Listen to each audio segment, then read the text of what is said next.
Funding for this program is provided by. Additional funding provided by.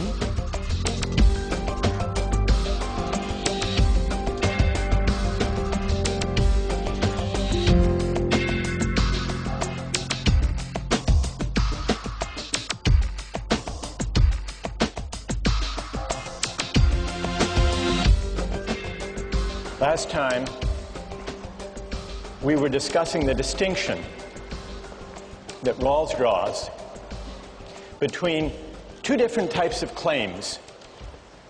Claims of moral desert on the one hand, and of entitlements to legitimate expectations on the other. Rawls argued that it's a mistake to think that distributive justice is a matter of moral desert,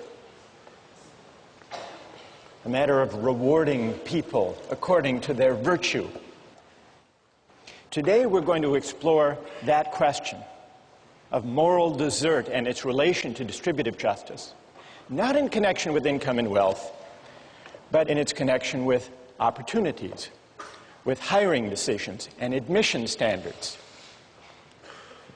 And so we turn to the case of affirmative action. You read about the case of Cheryl Hopwood. She applied for admission to the University of Texas Law School.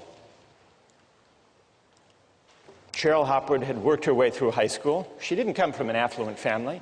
She put herself through community college and California State University at Sacramento. She achieved a 3.8 grade point average there. Later moved to Texas, became a resident, took the law school admissions test, did pretty well on that, and she applied to the University of Texas Law School. She was turned down. She was turned down at a time when the University of Texas was using an affirmative action admissions policy. A policy that took into account race and ethnic background. The University of Texas said 40% of the population of Texas is made up of African Americans and Mexican Americans. It's important that we, as a law school, have a diverse student body. And so we are going to take into account not only grades and test scores, but also the demographic makeup of our class, including its race and ethnic profile. The result, and this is what Hopwood complained about, the result of that policy is that some applicants to the University of Texas Law School with a lower academic index, which includes grades and test scores, than hers, were admitted, and she was turned down. She said, she argued, I'm just being turned down because I'm white. If I were a member of a minority group with my grades and test scores, I would have been admitted. And the statistics, the admissions statistics that came out in the trial confirmed that African American and Mexican American applicants that year who had her grades and test scores were admitted. It went to federal court. Now, put aside the law, let's consider it from the standpoint of justice and morality. Is it fair or is it unfair? Does Cheryl Hopwood have a case, a legitimate complaint? Were her rights violated by the admissions policy of the law school? How many would rule for the law school and say that it was just to consider race and ethnicity as a factor in admissions? How many would rule for Cheryl Hopwood and say her rights were violated? So here we have a pretty even split. All right, now I want to hear from a defender of Cheryl Hopwood. Yes? you're basing something on that's an arbitrary factor. You know, Cheryl couldn't control the fact that she was white or not in a minority. And therefore, you know, it's not as if it was like a test score that she worked hard to try and show that she could, you know, put that out there, you know, that she had no control over her race. Good. And what's your name? Bree? Okay, Bree, stay right there. Now let's find someone who has an answer for Bree. Yes. There are discrepancies in the educational system, and majority of the time, I know this in New York City, the schools that minorities go to are not as well funded, are not as well supplied as white schools. And so there is going to be a discrepancy naturally between minorities and between whites if they go to better schools, and they will not do as well on exams because they haven't had as much help because of a worse school system. So let me just interrupt you to tell me your name. Anisha. Anisha. Anisha, you're pointing out that minority kids may have gone, in some cases, to schools that didn't give them the same educational opportunity as kids from affluent families. Yes. And so the test scores they got may actually not represent their true potential. Because they didn't receive the same kind of help that they might have received had they gone to a school with better funding. All right.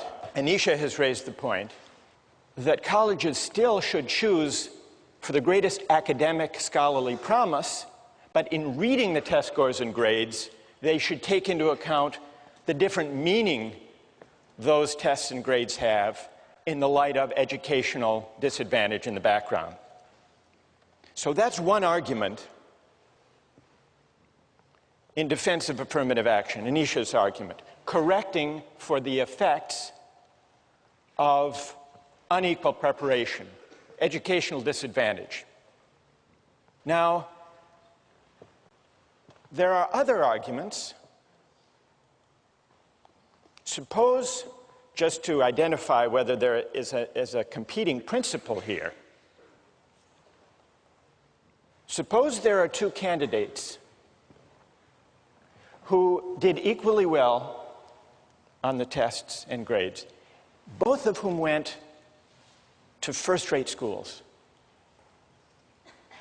Two candidates.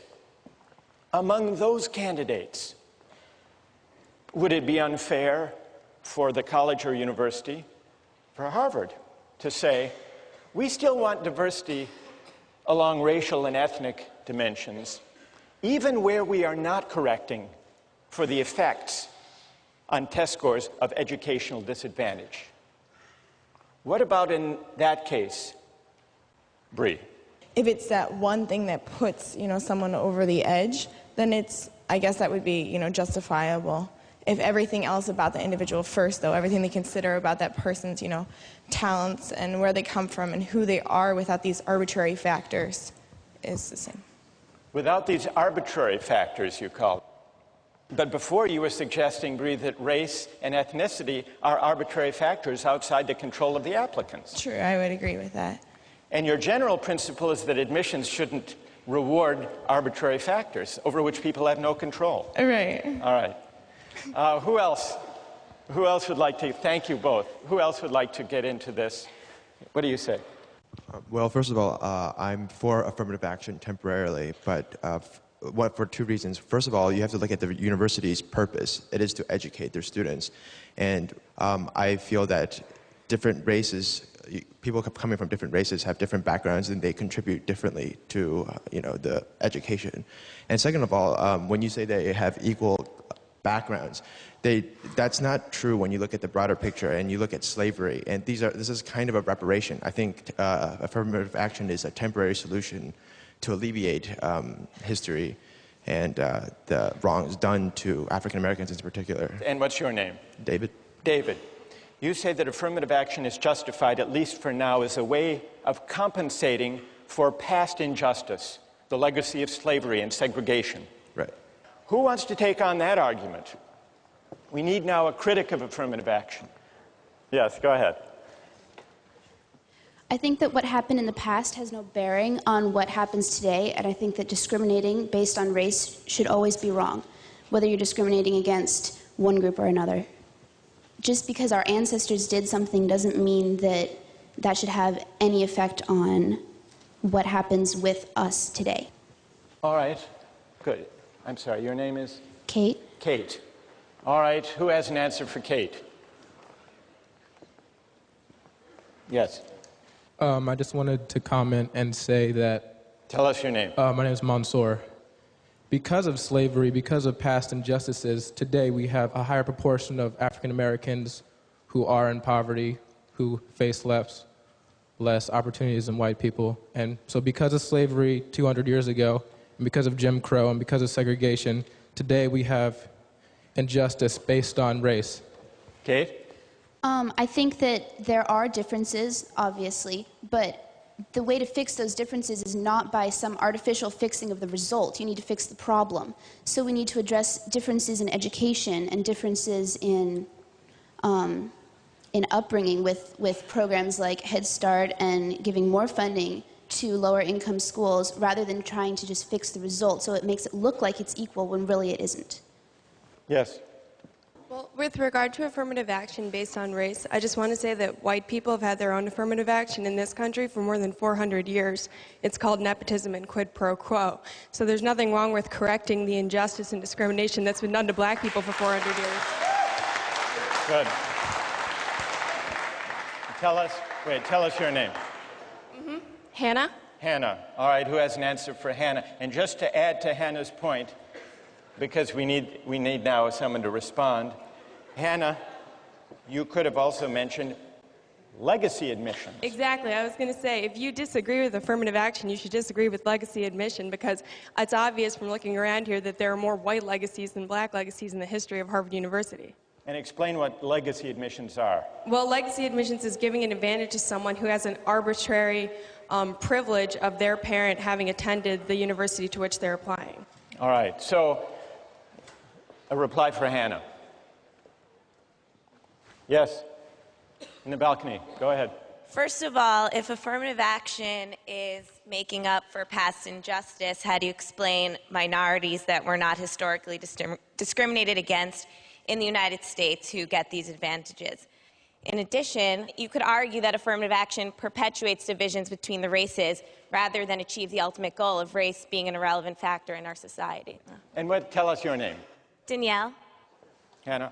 I disagree with that, because I think that by promoting diversity in an institution like this, you further educate all of the students, especially the white students who grew up in predominantly white areas. It's certainly a form of education to be exposed to people from different backgrounds, and you put white students at an inherent disadvantage when you surround them only with their own kind. Why should race necessarily be equated with diversity? There's so many other forms. Why should we assume that race makes people different? Again, that's perpetuating the idea of racial division within our universities and our society. Hannah?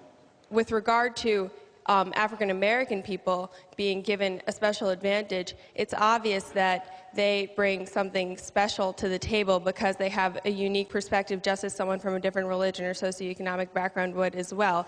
As you say, there are many different types of diversity. There's no reason that racial diversity should be eliminated from that criteria. Yes, go ahead.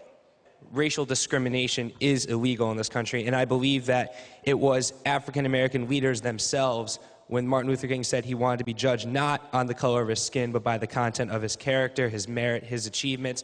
And I just think that to decide solely based on someone's race is just inherently unfair. I mean, if you want to correct based on disadvantaged backgrounds, that's fine, but there are also disadvantaged white people as well. It shouldn't matter if you're white. Tell us your name. Ted. Ted? Yes. Think of Hopwood.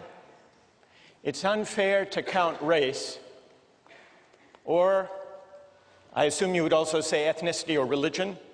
Yes. Do you think she has a right to be considered according to her grades and test scores alone? No, there is more to it than that.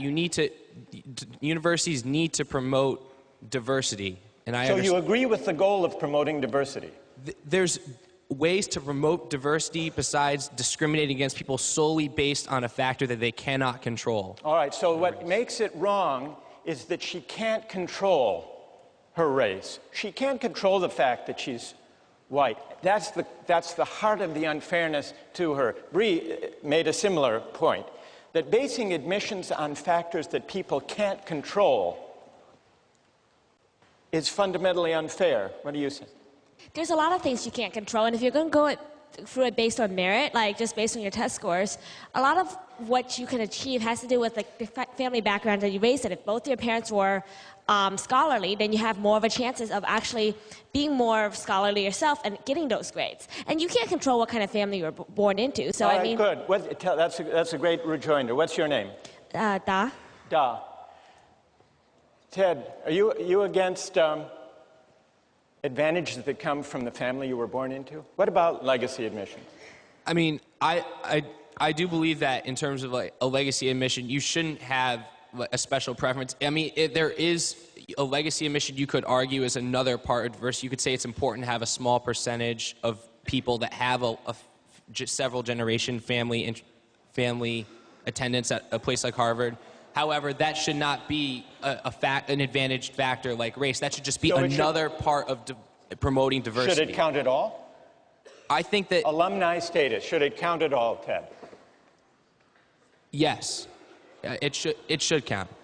All right, I want to step back for a moment from these arguments. Thank you all for these contributions. We're going to come back to you. If you've listened carefully, I think you will have noticed 3 different arguments emerge from this discussion in defense of considering race and ethnicity as a factor in admissions. One argument has to do with correcting for the effects of educational disadvantage. That was Anisha's argument. This is what we might call the corrective argument. Correcting for differences in educational background, the kind of school people went to, the opportunities they had, and so on. That's one argument. What's worth noticing, though, is that that argument is consistent in principle with the idea that only academic promise and scholarly potential should count in admissions. We just need to go beyond test scores and grades alone to get a true estimate of academic promise and scholarly ability. That's the first argument. Then we heard a second argument that said affirmative action is justified even where there may not be the need to correct for educational disadvantage in a particular applicant's case. It's justified as a way of compensating for past wrongs, for historic injustices. So that's a compensatory argument, compensating for past wrongs. Then we heard a different argument for affirmative action from Hannah and others that argued in the name of diversity. Now, the diversity argument is different from the compensatory argument because it makes a certain appeal to the social purpose or the social mission of the college or university. There are really 2 aspects to the diversity argument. One says it's important to have a diverse student body for the sake of the educational experience for everyone. Hannah made that point. And the other talks about the wider society. This was the argument made by the University of Texas in the Hopwood case. We need to train lawyers and judges and leaders, public officials, who will contribute to the strength, the civic strength of the state of Texas and the country as a whole. So there are 2 different aspects to the diversity argument, but both are arguments in the name of the social purpose or the social mission or the common good served by the institution. Well, what about the force of these arguments? We've also heard objections to these arguments. The most powerful objection to the compensatory argument is it fair to ask Cheryl Hopwood today to make the sacrifice, to pay the compensation for an injustice that was admittedly committed and was egregious in the past, but in which she was not implicated. Is that fair? So that's an important objection to the compensatory argument. And in order to meet that objection, we would have to investigate whether there is such a thing as group rights or collective responsibility that reaches over time. So having identified that issue, let's set it aside to turn to the diversity argument. The diversity argument doesn't have to worry about that question, about collective responsibility for past wrongs, because it says, for reasons Hannah and others pointed out, that the common good is served, is advanced, if there is a racially and ethnically diverse student body. Everyone benefits. And this indeed was the argument that Harvard made when it filed a friend of the court brief to the Supreme Court in the 1978 case, affirmative action case, the Bakke case. And the Harvard brief, the Harvard rationale, was cited by Justice Powell, who was the swing vote in the case, upholding affirmative action.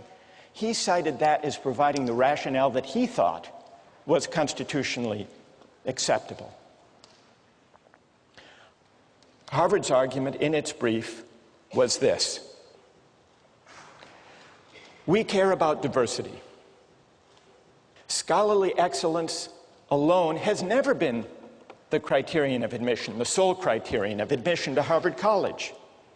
15 years ago, diversity meant students from California and New York and Massachusetts, city dwellers and farm boys, violinists, painters and football players, biologists, historians and classicists. The only difference now, Harvard argued, is that we're adding racial and ethnic status to this long list of diversity considerations.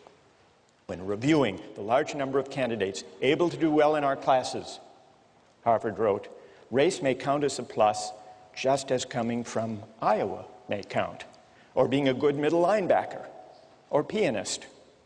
A farm boy from Idaho can bring something to Harvard College that a Bostonian cannot offer.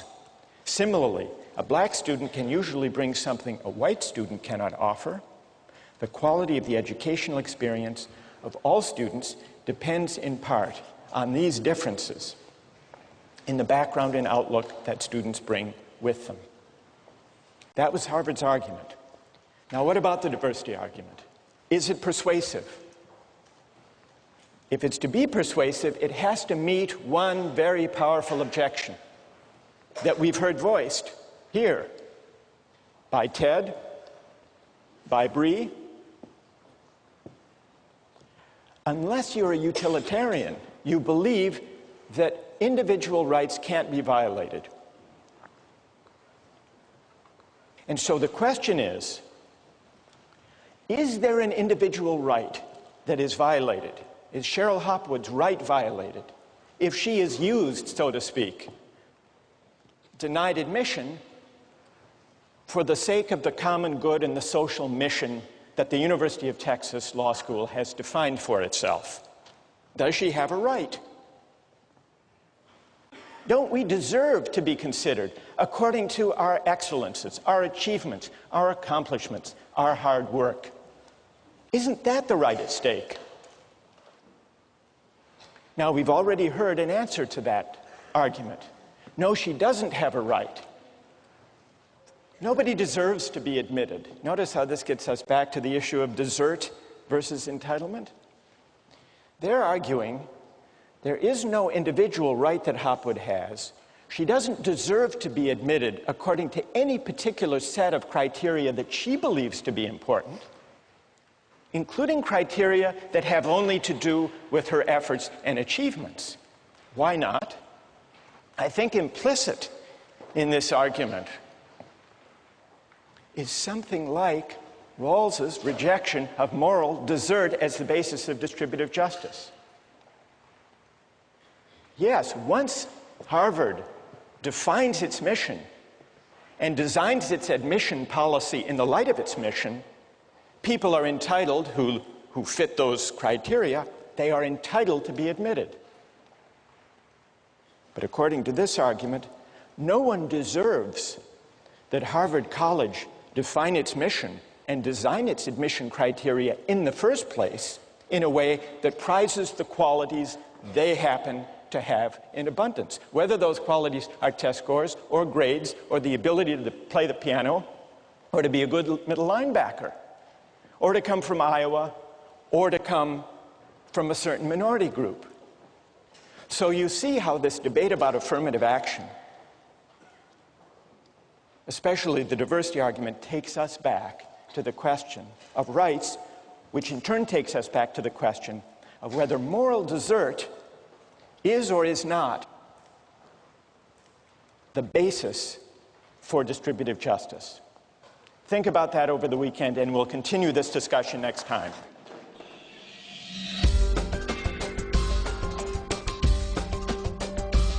Suppose we're distributing flutes. Who should get the best ones? What's Aristotle's answer? Anyone? His answer is the best flutes should go to the best flute players because that's what flutes are for.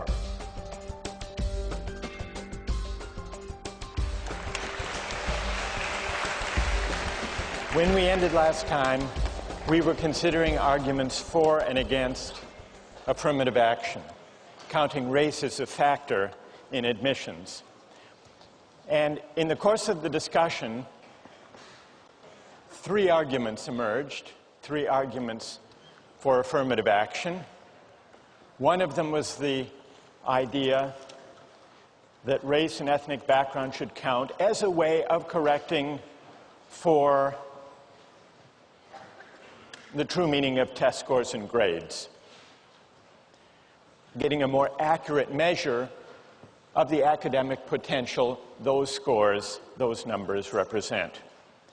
Second was what we called the compensatory argument, the idea of righting past wrongs, past injustice. And the third was the diversity argument.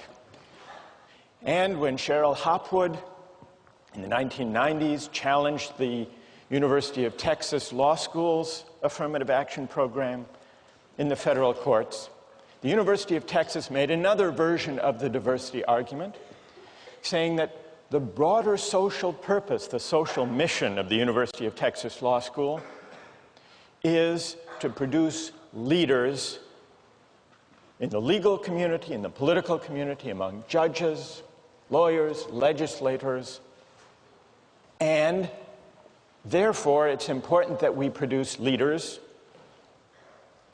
who reflect the background and the experience and the ethnic and the racial composition of the state of Texas. It's important for serving our wider social mission. That was the University of Texas Law School's argument. And then we considered an objection to the diversity argument, which after all is an argument in the name of the social mission, the common good. We saw that Rawls does not simply believe that arguments of the common good or the general welfare should prevail if individual rights must be violated in the course of promoting the common good. You remember that was the question, the challenge to the diversity rationale that we were considering when we finished last time. And we began to discuss the question, well, what right might be at stake? Maybe the right to be considered according to factors within one's control. Maybe this is the argument that Cheryl Hopwood implicitly was making. She can't help the fact that she's white. Why should her chance at getting into law school depend on a factor she can't control? And then Hannah, who was advancing an argument last time, said Harvard has the right to define its mission any way it wants to. It's a private institution. And it's only once Harvard defines its mission that we can identify the qualities that count. So no rights are being violated. Now, what about that argument? What I would like to do is to hear objections to that reply, and then see whether others have an answer. Yes. And tell us your name. Da. Da. Right. You spoke up last time. All right. How do you answer that argument? Well, I think there was two things in there. One of them was that a private institution could define its mission however it wants, but then that doesn't make however it defines it right. Like, I could define my personal mission as I want to collect all the money in the world, but does that make it even a good mission? So you can't say that just because a college is a private institution, it could just define it whatever it wants. We still have to think about whether the way it's defining it is right. And in the case of affirmative action, a lot of people have said that since there's a lot of other factors involved, why not race? Like, if we already know that the system is imperfect. I want to stick with your first point, okay. Da. Here's Da's objection. Can a college or university define its social purpose any way it wants to, and then define admissions criteria accordingly? What about the University of Texas Law School, not today, but in the 1950s? Then there was another Supreme Court case against the admissions policy of the University of Texas Law School because it was segregated. It only admitted whites. And when the case went to court back in the 50s, the University of Texas Law School also invoked its mission. Our mission as a law school is to educate lawyers for the Texas bar, for Texas law firms. And no Texas law firm hires African Americans. So to fulfill our mission, we only admit whites. Or consider Harvard in the 1930s, when it had anti-Jewish quotas. President Lowell, president of Harvard in the 1930s, said that he had nothing personally against Jews, but he invoked the mission, the social purpose of Harvard, he said, which is not only to train intellectuals. Part of the mission of Harvard, he said, is to train stockbrokers for Wall Street, presidents and senators. And there are very few Jews who go into those professions. Now, here's the challenge. Is there a principal distinction between the invocation of the social purpose of the college or university today in the diversity rationale and the invocation of the social purpose or mission of the university by Texas in the 1950s or Harvard in the 1930s? Is there a difference in principle? What's the reply? Hannah? Well, I think that the principle that's different here is basically the distinction between inclusion versus exclusion. I think that it's morally wrong of the university to say, we're going to exclude you on the basis of your religion or your race. That's denial on the basis of arbitrary factors. What Harvard is trying to do today with its diversity initiatives is to include groups that were excluded in the past. Good. Stay there. Let's see if someone would like to reply. Go ahead. This was kind of in support of Hannah rather than a reply, but I was going to say another principal difference can be based on malice being the motivation, I guess, for the historical segregation act. So it's saying that we're not going to let blacks or Jews in because they're worse as people or as a group. Good. So the element of malice isn't present. And what's your name? Stevie. Stevie says that in the historic segregationist, racist, anti-Semitic quotas or prohibitions, there was built into them a certain kind of malice, a certain kind of judgment that African Americans or Jews were somehow less worthy than everybody else. Whereas present-day affirmative action programs don't involve or imply any such judgment. What it amounts to saying is, so long as a policy just uses people in a way as valuable to the social purpose of the institution, it's okay, provided it doesn't judge them maliciously, as Stevie might add, as intrinsically less worthy. I'd like to raise a question. Doesn't that concede that all of us, when we compete for positions or for seats in colleges and universities, in a way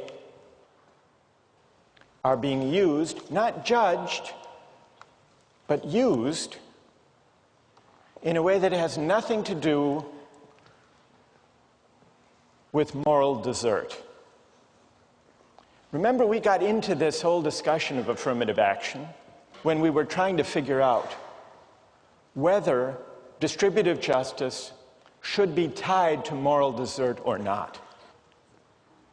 And we were launched on that question by Rawls and his denial, his rejection of the idea that distributive justice, whether it's positions or places in the class or income and wealth, is a matter of moral desert.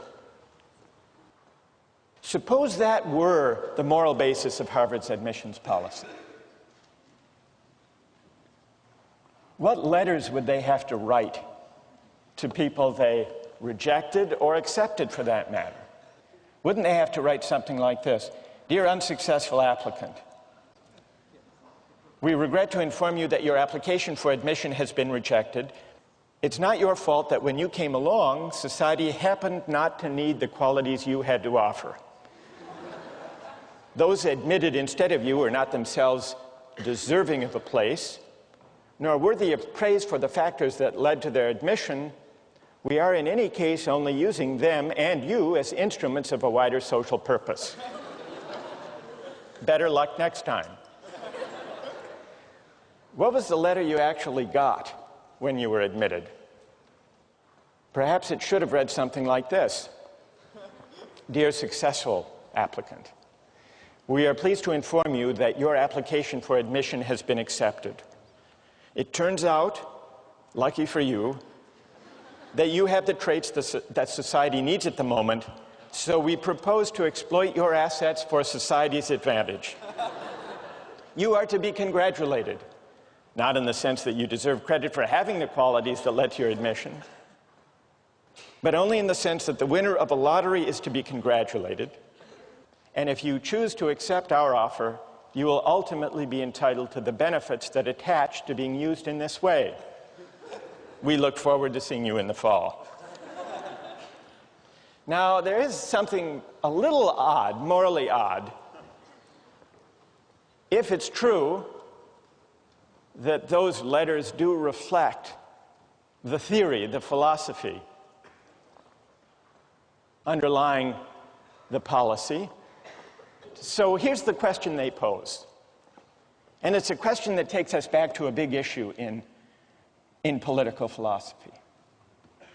Is it possible, and is it desirable, to detach questions of distributive justice from questions of moral desert and questions of virtue? In many ways, this is an issue that separates modern political philosophy from ancient political thought. What's at stake in the question of whether we can put desert, moral desert aside? It seemed when we were reading Rawls that the incentive, the reason he had for detaching distributive justice from moral desert was an egalitarian one. That if we set desert to one side, there's greater scope for the exercise of egalitarian considerations. The veil of ignorance, the two principles, the difference principle, helping the least well off, redistribution and all that. But what's interesting is if you look at a range of thinkers we've been considering, there does seem to be a reason they want to detach justice from desert that goes well beyond any concern for equality. Libertarian rights-oriented theorists of the kind we've been studying, as well as egalitarian rights-oriented theorists, including Rawls, and for that matter also including Kant, all agree, despite their disagreements over distributive justice and the welfare state and all of that, they all agree that justice is not a matter of rewarding or honoring virtue or moral desert. Now, why do they all think that? It can't just be for egalitarian reasons. Not all of them are egalitarians. This gets us to the big philosophical question we have to try to sort out. Somehow they think tying justice to moral merit or virtue is going to lead away from freedom, from respect for persons as free beings. Well, in order to see what they consider to be at stake, and in order to assess their shared assumption, we need to turn to a thinker, to a philosopher, who disagrees with them, who explicitly ties justice to honoring virtue and merit and moral desert. And that thinker is Aristotle. Now, in many ways, Aristotle's idea of justice is intuitively very powerful. In some ways, it's strange. I want to bring out both its power, its plausibility, and its strangeness so that we can see what's at stake in this whole debate about justice and whether it's tied to desert and virtue. So, what is Aristotle's answer to the question about justice? For Aristotle, justice is a matter of giving people what they deserve, giving people their due. It's a matter of figuring out the proper fit between persons with their virtues and their appropriate social roles. Well, what does this picture of justice look like? And how does it differ from the conception that seems to be shared among libertarian and egalitarian rights-oriented theorists alike? Justice means giving each person his or her due, giving people what they deserve. But what is a person's due? What are the relevant grounds of merit or desert? Aristotle says that depends on the sort of things being distributed. Justice involves two factors: things and the persons to whom the things are assigned. In general, we say, Aristotle writes, that persons who are equal should have equal things assigned to them. But here there arises a hard question. Equals in what respects? Aristotle says that depends on the sort of thing we're distributing. Suppose we're distributing flutes. What is the relevant merit or basis of desert for flutes? Who should get the best ones? What's Aristotle's answer? Anyone? The best flute players, right. Those who are best in the relevant sense, the best flute players. Is it just to discriminate in allocating flutes? Yes, all justice involves discrimination, Aristotle says. What matters is that the discrimination be according to the relevant excellence, according to the virtue appropriate to having flutes. He says it would be unjust to discriminate on some other basis in giving out the flutes. Say wealth. Just giving the best flutes to the people who can pay the highest price. or nobility of birth, just giving flutes to aristocrats, or physical beauty, giving the best flutes to the most handsome, or chance, having a lottery. Aristotle says birth and beauty may be greater goods than the ability to play the flute, and those who possess them may surpass the flute player more in these qualities than he surpasses them in his flute playing. But the fact remains that he is the person who ought to get the best flute. It's a strange idea, this comparison, by the way, that, could you say, am I more handsome than she is a good lacrosse player? It's a strange kind of comparison. But putting that aside, Aristotle says, we're not looking for the best overall, whatever that might mean. We're looking for the best musician. Now, why? This is important to see. Why should the best flutes go to the best flute players? Well, why do you think? Anybody? What? They'll produce the best music. Well, and everybody will enjoy it more. That's not Aristotle's answer. Aristotle is not a utilitarian. He's not just saying that way there will be better music and everyone will enjoy it, everyone will be better off. His answer is the best flutes should go to the best flute players because that's what flutes are for. To be played well. The purpose of flute playing, the purpose is to produce excellent music. And those who can best perfect that purpose ought properly to have the best ones. Now, it may also be true as a welcome side effect that everyone will enjoy listening to that music. So that answer is true enough as far as it goes, but it's important to see that Aristotle's reason is not a utilitarian reason.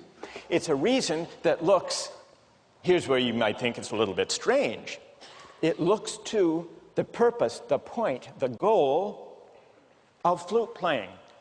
Another way of describing this, looking to the goal to determine the just allocation. The Greek for goal or end was telos.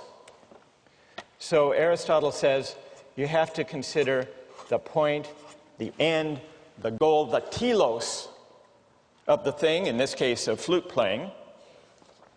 And that's how you define a just allocation, a just discrimination. So this idea of reasoning from the goal, from the telos, is called teleological reasoning, teleological moral reasoning. And that's Aristotle's way, reasoning from the goal, from the end. Now, this may seem, as I said, a strange idea, that we're supposed to reason from the purpose, but it does have a certain intuitive plausibility. Consider the allocation, let's say at Harvard, of the best tennis courts or squash courts. How should they be allocated? Who should have priority in playing on the best courts? Well, you might say those who can best afford them. Set up a fee system, charge money for them. Aristotle would say no. You might say, well, Harvard big shots, the most influential people at Harvard. Who would they be? The senior faculty should have priority in playing on the best tennis courts. No, Aristotle would reject that. Some scientist may be a greater scientist than some varsity tennis player is a tennis player, but still the tennis player is the one who should have priority for the best, playing on the best tennis court. There is a certain intuitive plausibility to this idea. Now, one of the things that makes it strange is that in Aristotle's world, in the ancient world, it wasn't only social practices that were governed, in Aristotle's view, by teleological reasoning and teleological explanation. All of nature was understood to be a meaningful order, and what it meant to understand nature, to grasp nature, to find our place within nature, was to inquire into and read out the purposes or the telos of nature.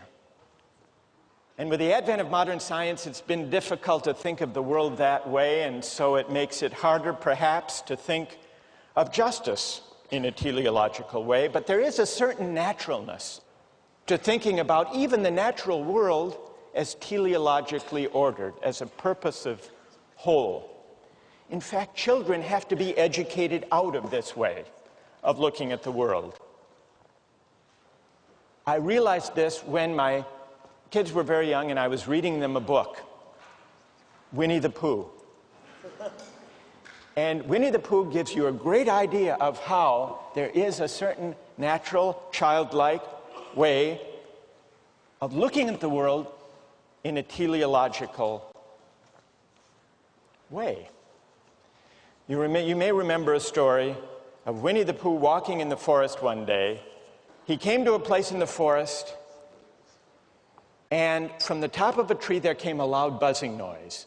Winnie the Pooh sat at the foot of the tree, put his head between his paws, and began to think. Here's what he said to himself. That buzzing noise means something. You don't get a buzzing noise like that, just buzzing and buzzing, without its meaning something. If there's a buzzing noise, somebody's making a buzzing noise. And the only reason for making a buzzing noise that I know of is because you're a bee. Then he thought for another long time and said, and the only reason for being a bee that I know of is making honey. And then he got up and he said, and the only reason for making honey is so I can eat it. So he began to climb the tree. This is an example of teleological reasoning. It isn't so implausible after all. Now, we grow up and we're talked out of this way of thinking about the world. But here's the question. Even if teleological explanations don't fit with modern science, even if we've outgrown them in understanding nature, isn't there something still intuitively and morally plausible, even powerful, about Aristotle's idea that the only way to think about justice is to reason from the purpose, the goal, the telos of the social practice? And isn't that precisely what we were doing when we were disagreeing about affirmative action? You could almost recast that disagreement as one about what the proper, appropriate purpose or end of a university education consists in. Reasoning from the purpose or from the telos or from the end, Aristotle says that's indispensable to thinking about justice. Is he right? Think about that question as you turn to Aristotle's Politics.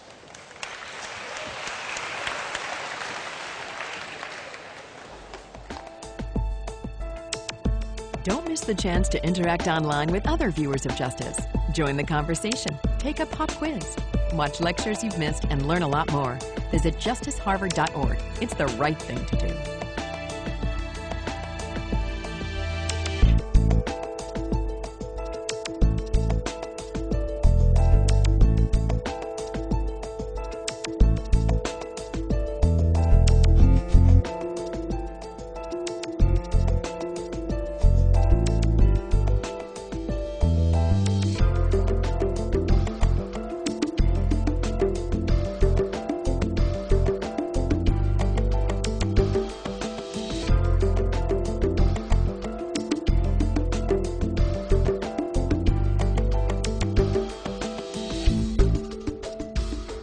Funding for this program is provided by Additional funding provided by